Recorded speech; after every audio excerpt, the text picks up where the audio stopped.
Right guys, I'm going to show you the Japanese sparring swords just like they have in HEMA, but for Katana. So before you go anywhere, you need to visit Facebook and Akado Armory. Now I'm going to pin their information in the link below. So literally go to the top link, click it and go and like them and keep up to date, okay? And I want to say a massive thank you to Ben McCarthy because I'm using some of the money he sent me for this. I've used money for the armour from him and I've used money for the swords from him, and I will give a proper thank you when basically I've got all the kit together. So let's have a look.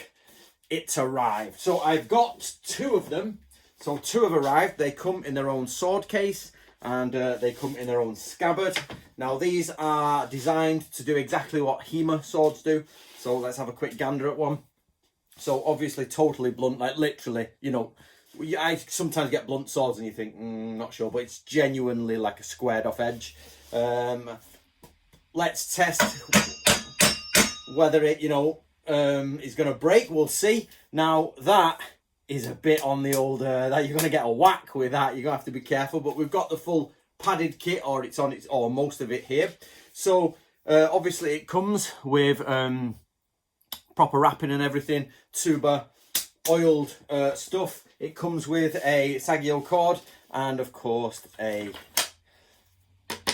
scabbard. So basically guys, you get it exactly as it would be as a katana if you're going to get, say, a practice katana, except it is designed for smashing other katanas and other people, which is absolutely a part of swordsmanship. You see it all the time, is hitting other people's katana, blade down, I've seen, backed up, slapped, it's all there in Koryu. So katana would get a bit of a battering. So let me compare this to the weight of a modern, let's have a look at a modern, I think this is the Musashi blade. Now this is the Musashi blade set up with a Natori Ryu system. So it's got Udenuki around the Fuchi and it's got a Sagio specific to Natori Ryu, or you know what we use.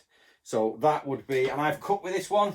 For those who remember, I cut a joint of ham, which got a lot of likes and positive comments, didn't it? So right, roughly the same. I would say that one, the practice one, is slightly blade heavier than this one. Yes, because it's, I think because obviously it's thicker. It is. That's me naturally holding them. And there's a slight difference. Let me just change it over in case it is my left and right hand problem. So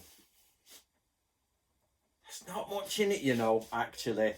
There is not much in it. This one, the HEMA style Japanese martial arts one, is a little bit heavier, I would say, in the blade. But unless you actually weighed it down at the hilt, which they didn't do in Japan, you know, with a larger pommel, then I've lost my scabbard, then it would be difficult, but slightly heavier. So let's try it against an original. So this is an original one.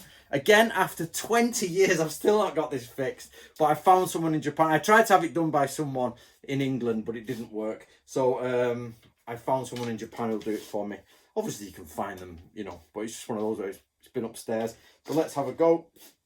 This is a 15 to 1600s blades. It's been set at 1550 to 1650 by a professional. So let's have a look. Again, slightly heavier on the practice one. Let's swap hands. I love this sword. It's a cut down tachi. I say probably late 1500s. Sengoku period cut down tachi. Yep. So, you know, there's not much in it. There is not much in it. This, then, there's about 1 inch in length, longer hilt compared to that. Sorry, my house is tiny.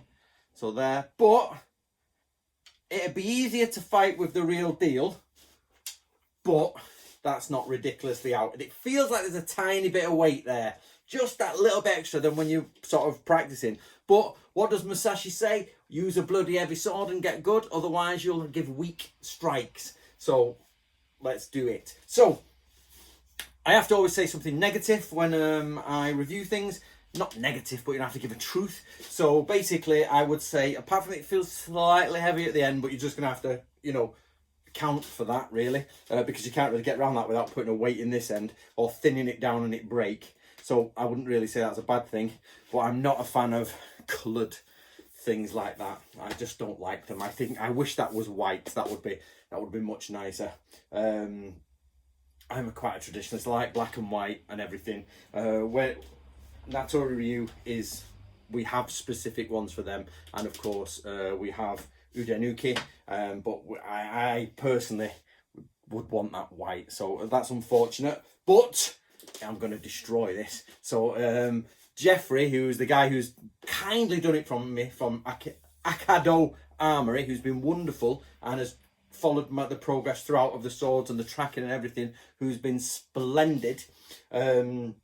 He sent me this lovely long list of ways to keep them, ways to, you know, prevent damage and all that, and I'm gonna bin that email and I'm gonna destroy this.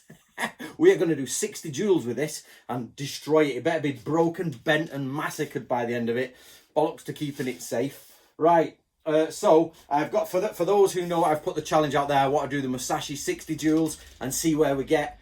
I've got two, they're exactly the same. We'll only be fighting with those. There'll be no shinai, because I'll tell you what, you hold a shinai and you hold this and it's totally different. That tappy job has gone when you've got a curved blade in your hand versus a straight, easy wielding, whippy shinai.